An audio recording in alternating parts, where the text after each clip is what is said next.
I didn't choose Hazanut. Hazanut chose me. I came originally from Uruguay. I studied with cantors and rabbis to be a Hazan. I think it shaped my way of approaching the pulpit. Okay, what are we doing when we sing Shalom Aleichem? What do we do? What are we doing actually when we say Shalom? What is Shalom? Well, one of the most important things that the Cantor Cattan, along with the two rabbis, do in the synagogue is how we work together with the schools. We're in there on every Shabbat morning, Friday morning that is, when they have their special Shabbat programs.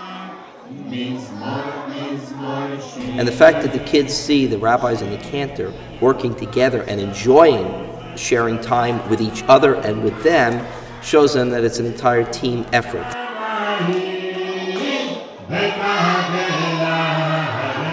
Without music, I really think our services fall flat.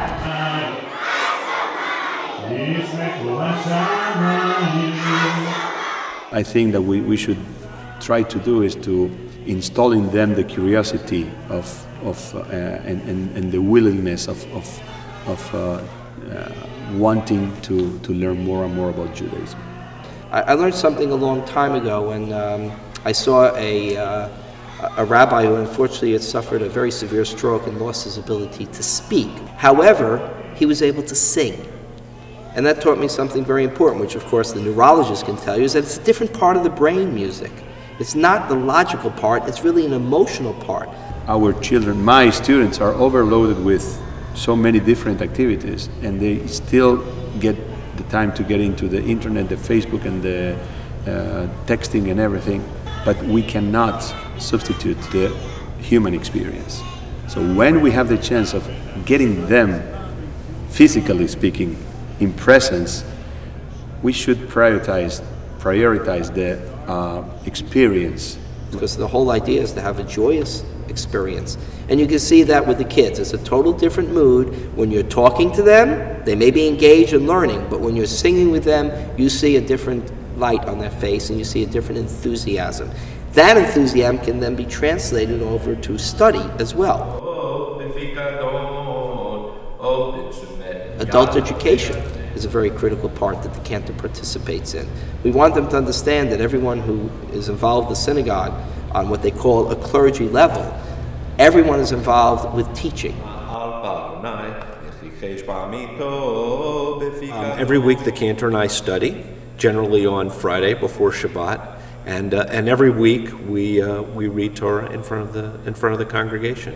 On a scale of 1 to 10, prior to studying with the cantor, I was probably a 1, and I'm probably a little bit better than a 1 now. I enjoy when we work on something and something comes out right the way we worked on. It's really, for me, it's gives me naches. We really emphasize learning, and the learning, I think, brings the words to life and really helps understand maybe some of the subtext of what's being said. If you have the right approach and the right experience, you will have the inspiration and the curiosity to keep studying. This song, this study, this celebration, and when they see everyone together instead of the rabbi and cantor in separate roles coming in as if this one only sings and this one only teaches. No, the cantor sings and teaches, the rabbi teaches and tries to sing, not as successfully. Cantor's one up on us on that one. Then they understand that this is a total package. The key is teamwork, and the key is getting the right support, and the key is moving forward together to what we consider is the goal we have to achieve, and ultimately is engaging our new generations in all this. So when we realize that what everybody does is exceedingly important in the synagogue, and that one is not more important than the other, we realize that as a team we can really build a much more successful institution and model for the laity how they need to direct the synagogue and lead the synagogue.